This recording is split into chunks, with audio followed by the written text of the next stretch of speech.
Hey guys, we are back with some more New York Islanders franchise mode, and in this one we are going to face against the Columbus Blue Jackets in round number 2 of the Year 10 playoffs.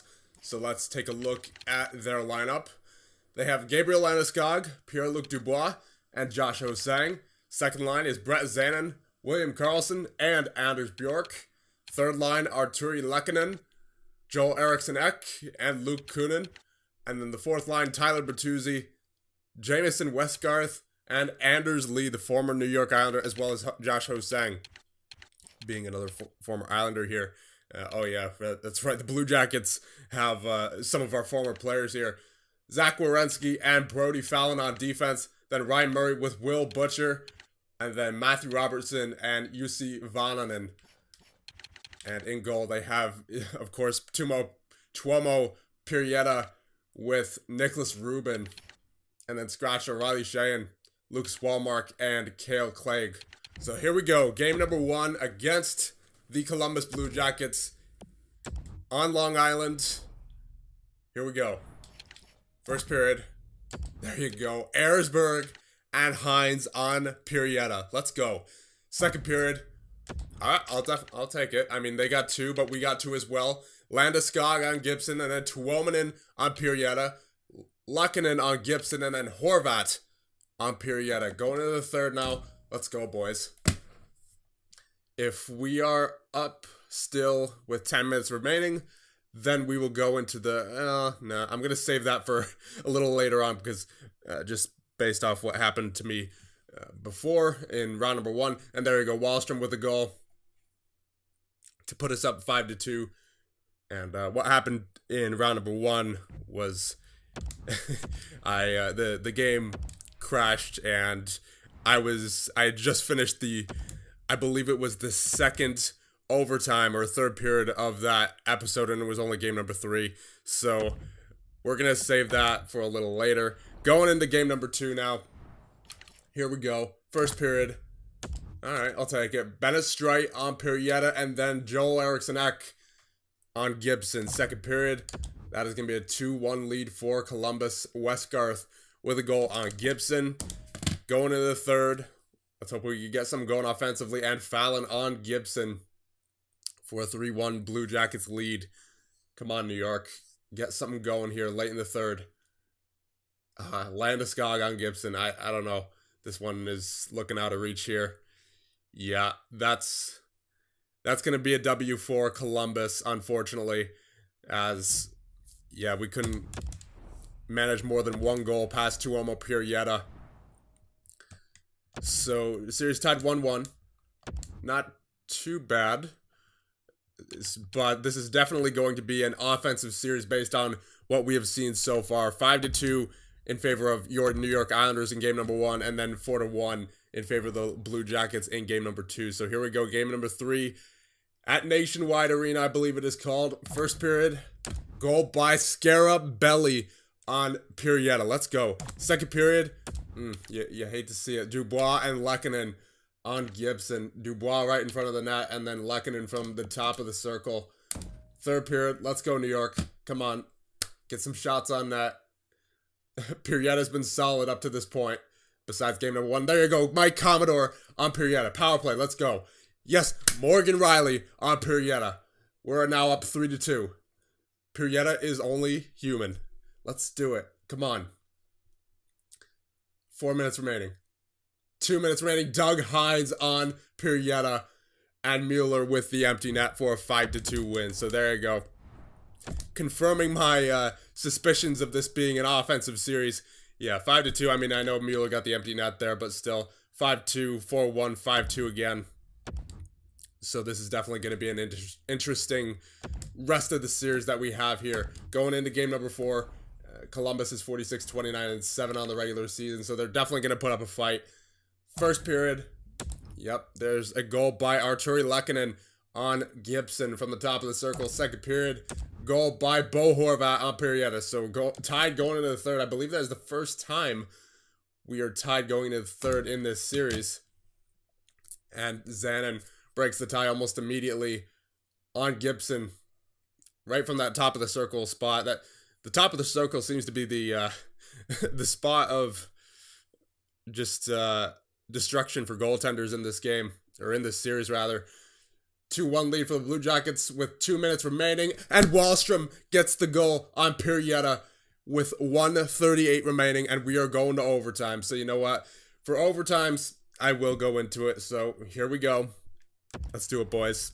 Here we go. Tied 2-2 in the overtime rather, against the Blue Jackets. And what is with this camera angle? It feels like it's further away than usual. All right, there we go. It just zoomed in. For some reason, it was way out there. But Landeskog over to Dubois with the shot as Dumba picks it up. And Barzal up to Wahlstrom. Wahlstrom in the zone. Wahlstrom looking at his options, shoots it, and he scores immediately on number 33, Tuomo Pirietta, as we win this game. And I believe that will put us up 3-1 in the series, if I'm not mistaken.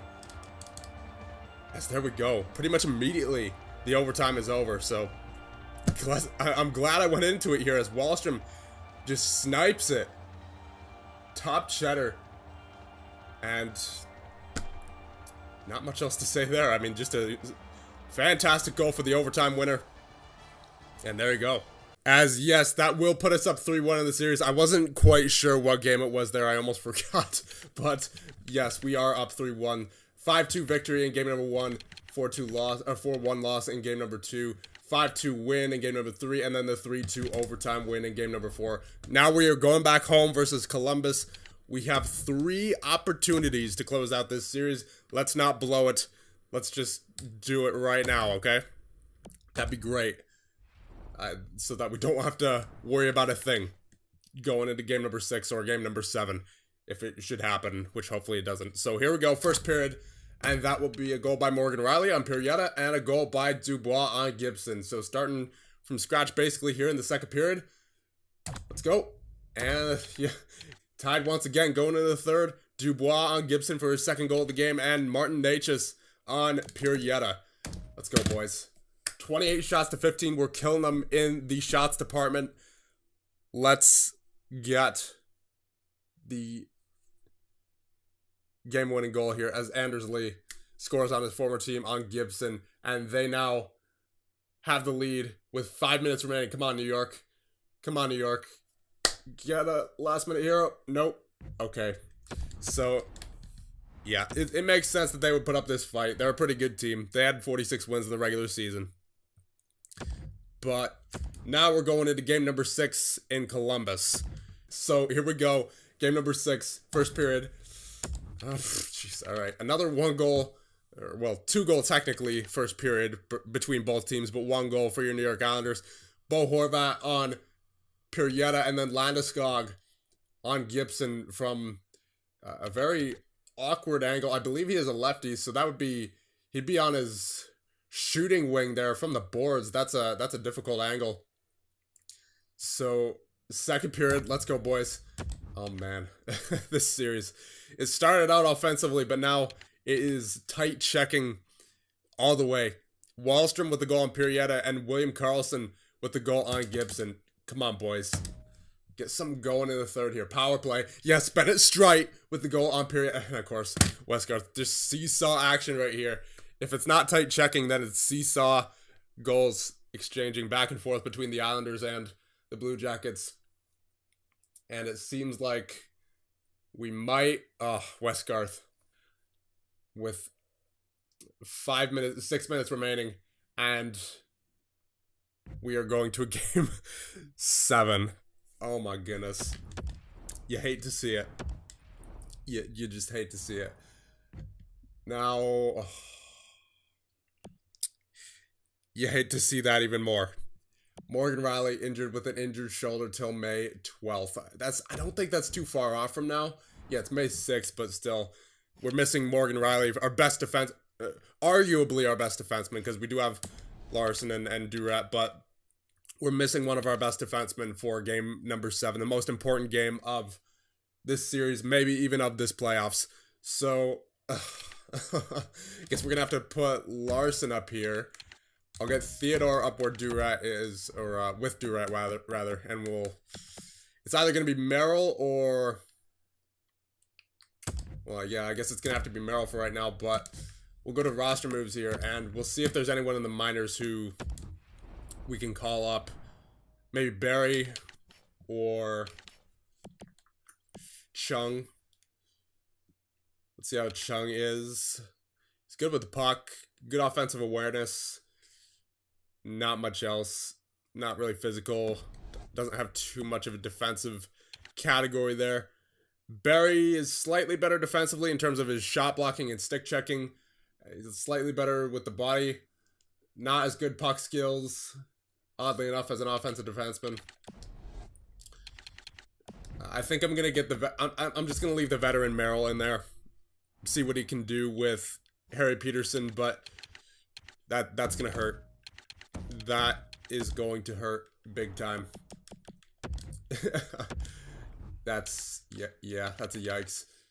Now where was that screws up all of our lines now because Riley was on the penalty kill power play.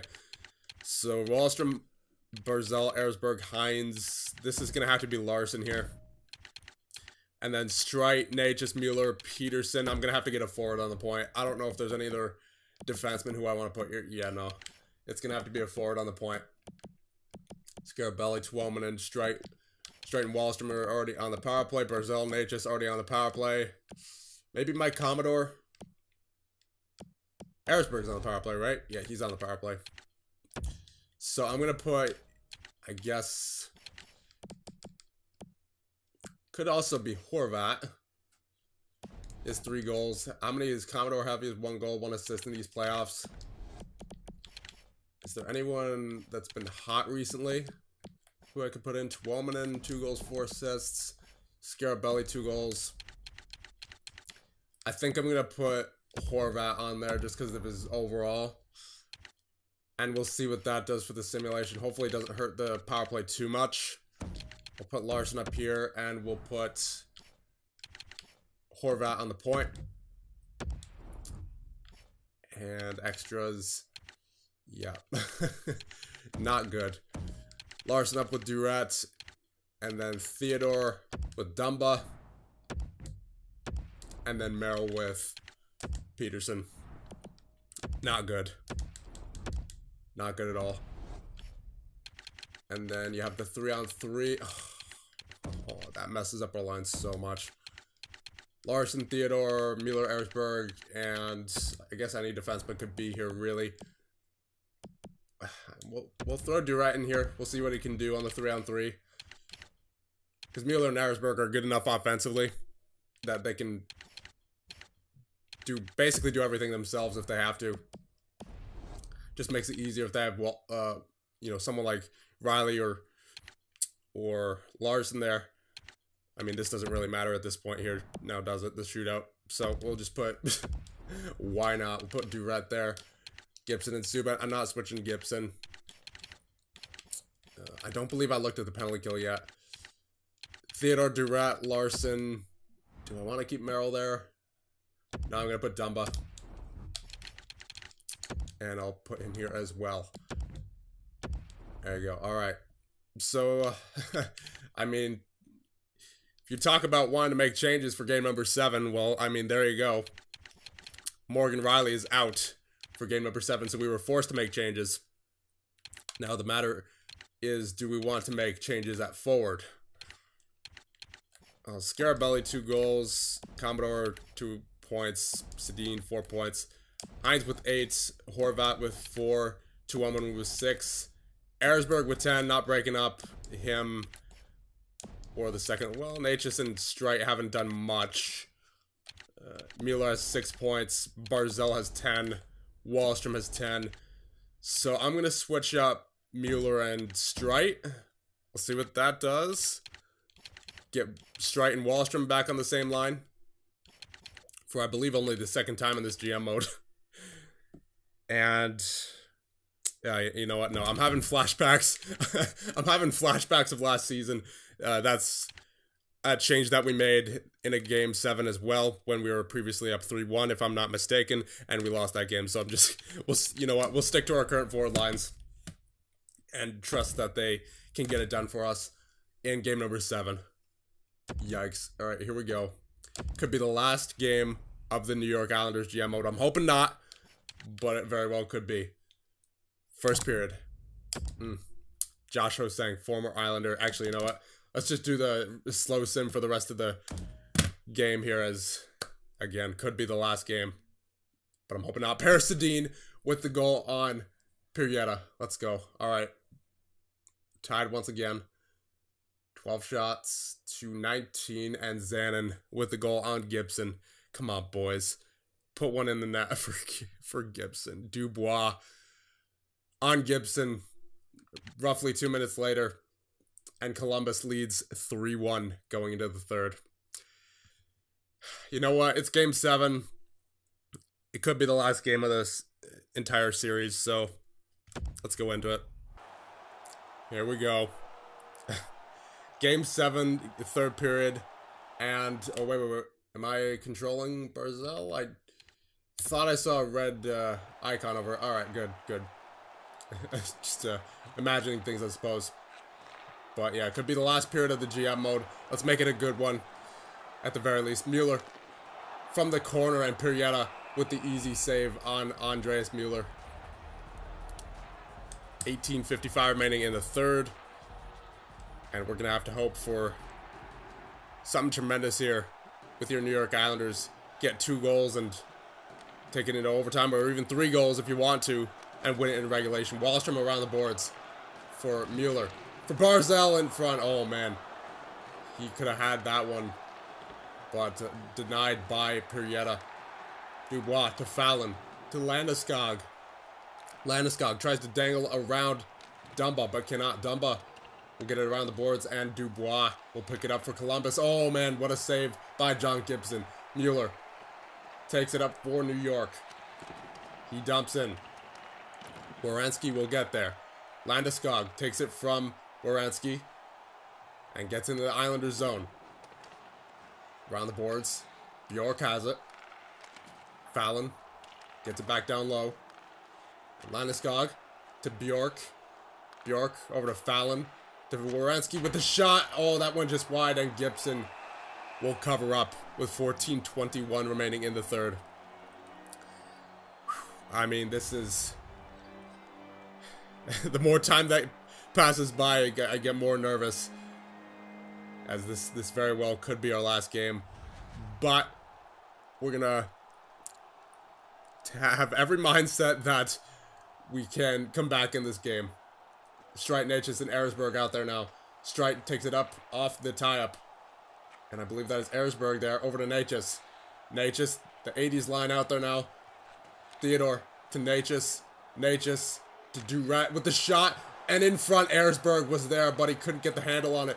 Natchez with the shot. Pirietta makes the glove save with 12:46 remaining.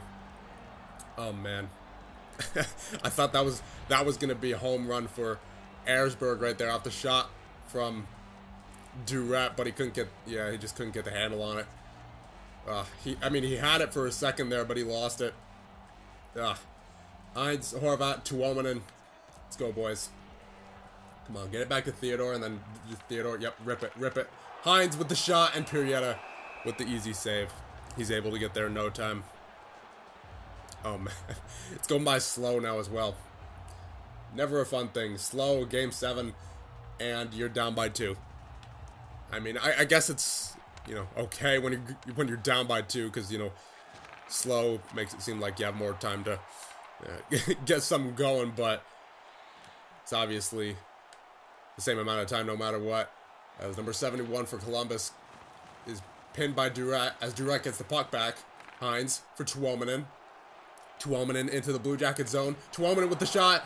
Horvat, oh man, he had that backhander, but he couldn't get it into the net. 10 minutes remaining in the third. Down the wing, Kunin with the, I was about to say the shot, but no, there was no shot there. But he was right in front of the net. That could have been dangerous. Heinz, Horvat will take it up and gets it back to Heinz into the zone. Doug Heinz circling, finds, could have found Tuomanen in there, but he fanned on it. As Murray takes it for Columbus, gets it to Kunin. Kunin tries to get it in, but cannot, as the Commodore will take it back for Theodore. Theodore for Scarabelli with the shot. And that is a nice save by Pirietta. Vananen up to Kunin. Kunin to Bertuzzi. Fourth line out there for Columbus. They dump in. Peterson there for New York. Gets it to Theodore. Scarabelli. Both fourth lines out there, actually. Sedin to Commodore. Commodore looking for space, looking for options, looking for something. Finds Theodore on the point. Back for Commodore. Back for Theodore with the shot. Oh, there was, I believe, a player in front there. Mike Commodore there to tip it, but could not get the stick on it. As, oh my.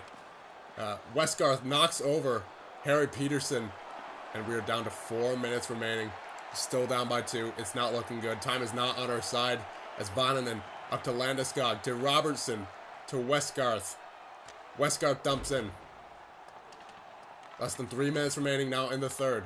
Dumba to Barzell, to Wallstrom. First line out there now for the New York Islanders. Could be the last time they are out there as Pirietta makes the save on Wallstrom with 2:03 remaining. And we should see Mueller out there in just a second, as only two-thirds of the first line was out there for that shift, but yeah, not looking good. Really not looking good here. Yeah, Mueller, Barzell, Wallstrom out there against Landeskog, Dubois, and Ho-Sang, and then Larson and Dumba. Larson to Dumba on the point. Wallstrom down low. Barzell. Actually, you know what? Do I want to pull the goalie now? No, they have possession of the puck. I'll wait until we get the puck back. Ho-Sang tries to center that one, but intercepted by an Islander. Mueller. 53 seconds. Oh, get onside. Dumba gets crushed by number 55, Fallon, for the Blue Jackets, and we have an empty net now. It's not looking good. Fallon with the empty net, and there she is. There she goes. 4-1 for the Columbus Blue Jackets with 41.1 seconds remaining. And that's going to be all she wrote. Brody Fallon with his second goal of the playoffs into the empty net. And that should just about do it for the Islanders GM mode. Yeah. Yeah, that's unfortunate. Streit, Erzberg, Natchez out there for what should be the final shift of this GM mode. So many great players with this GM mode. Undoubtedly, there will be some Hall of Famers, Channel Hall of Famers from this GM mode that are, without a doubt, getting into the Channel Hall of Fame. I mean, it's not even a question for some of them, such as Wallstrom, Barzell, maybe Mueller, I would say, Streit, maybe even. I mean, there's so many players who could qualify as we get down to the final seconds of the third period. And we watch Columbus move on to the third round.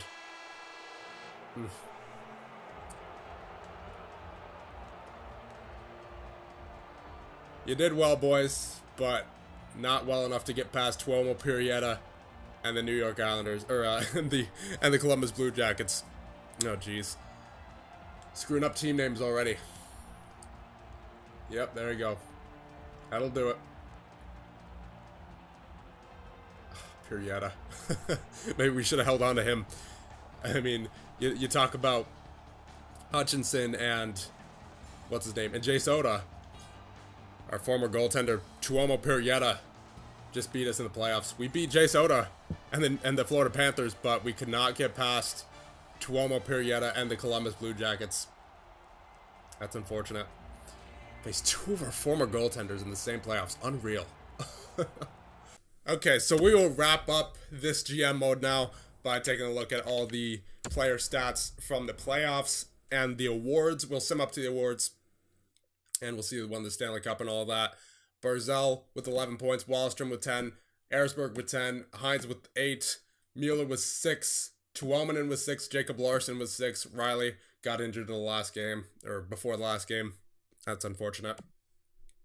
Sedin with 5, Horvat with 4, Streit with 4, Natchez with 4, Scarabelli with 3, Durat with 3, Dumba and Commodore with 2, Theodore and Peterson with 1 each. Haynes and Ferk didn't play, Merrill with 1 game played. And highest plus minus was Barzal and Riley +3. And it's not like much of this really matters at this point, but we'll check it anyway. Natchez with a 59.2 on the faceoffs. Commodore with a 55.4. Barzal and Horvat could have done a little bit better. 49.8 and 49.3. Hits. Was physicality there? I mean, kinda. Not in a tremendous amount, but it was still there. Larson, Streit, Durat, all doing their jobs physically. Natchez, Dumba, Mueller. And then, I guess, takeaways to giveaways. Yeah, Barzal was fine. Mueller was great. Natchez was good. Horvat was good. Streit was good. Hines could have been better. Wallstrom could have been better, but he was getting the majority of our goals, as usual. Erisberg could have been better. Sedin, good. Commodore, good. Tuomanen, very good. 7-1. Peterson, good for a defenseman, 6-8. Riley, good for a defenseman, 5-6. Durat, really good for his standards, 5-6 as well. Dumba could have been much better, 4-14. Scarabelli could have been better, 3-6. Theodore, he was fine, 2-3. Merrill was actually very good in that one game he played. 2 takeaways to 1 giveaway. And then Jacob Larson could have been much better as well, 2-10. And then fights, let's see, was there any fights in playoffs? Nope. And then goaltenders, John Gibson, 924 save percentage, 2 shutouts. You can't really blame him. You really can't. It was just a matter of a lack of scoring, especially in that last game, which we obviously failed to put it past Pirietta more than once. And there was multiple occasions, actually, where we failed to put it past Pirietta more than once. As we even struggled to score in game number 5, I believe that was, where the score was 3-2. And then in game number 2, 4-1 loss there as well. So, pretty close series all in all, but, you know, they were the better team in that, especially in the second half of that series. 3-2 loss, 4-3 loss, 4-1 loss. Yeah, we were up 3-1. That was our series to lose, and we lost it. So, I guess at this point, yeah, the only thing to do is sim up to the awards, see who gets what, and see who retires, if anyone. And that'll just about do it. And the playoffs are complete, and the Stanley Cup champions are the Anaheim Ducks. And the Calder Cup champions are the Hartford Wolfpack. A new salary cap information, yeah, that's nice. We don't really need to know that at this point. As the last thing we will do here is check out the awards. We'll check out the playoff tree as well. Actually, you know what? I'll do that first. Just because I generally forget to do that occasionally. And I've been better about the awards recently, you gotta admit. So, in the Western Conference, Dallas beat Winnipeg. LA beats Colorado. Vegas beats Edmonton. And then Anaheim beats Vancouver. And then LA beats Dallas. Anaheim beats Vegas. And then Anaheim beats LA, rather. And in the East, you have Columbus beating Carolina. Your New York Islanders beating the Florida Panthers. And then Tampa beating Detroit. And then Toronto beating Ottawa. And then, of course, the Columbus Blue Jackets beat your New York Islanders in 7. Tampa beats Toronto in 6. So if we advanced to the Eastern Conference Finals, we would have had to face the Tampa Bay Lightning. And, of course, Columbus won that one is in 7 as well. And it was Anaheim versus Columbus in the final. And Anaheim wins in 5 games. And now for the awards. So, yeah, Anaheim wins the Stanley Cup. Obviously, your New York Islanders for the 3rd time in 5 years. But we didn't get the main trophy this time. It was obviously, Anaheim and Columbus. Art Ross, Brady Tkachuk. Hart Memorial, Brady Tkachuk. Norris goes to Morgan Riley for a 2nd year in a row. So he was definitely key on the back end. And it was, again, unfortunate. We lost him for that game number 7. You could argue that if we had him for game number 7, it could have definitely been a different outcome. Lady Bing goes to, I believe that's Marcus Rodin. Yeah, Marcus Rodin, I remember. He killed us in that series last year. Calder goes to E. Dryden of the Blues. Conn Smythe goes to Philip Forsberg of the Anaheim Ducks. Vezina Vasilevsky for a 3rd time in 4 years. Jennings goes to John Gibson and Malcolm Subban. There you go. And Masterton, Derek Forbort. Selke goes to McLennan of the Sharks. Ted Lindsay goes to Brady Tkachuk. And Maurice Richard goes to S. Bouchard of the Vancouver Canucks. So that'll just about do it. Let me know if there's anything else you guys want to see. But other than that, yeah, that's it. So thank you guys for watching the New York Islanders franchise mode in NHL 19. And we'll be back very soon with a new franchise mode coming at you. Let me know what team you would like to see me use in the comments. And I'll see you guys in the next one.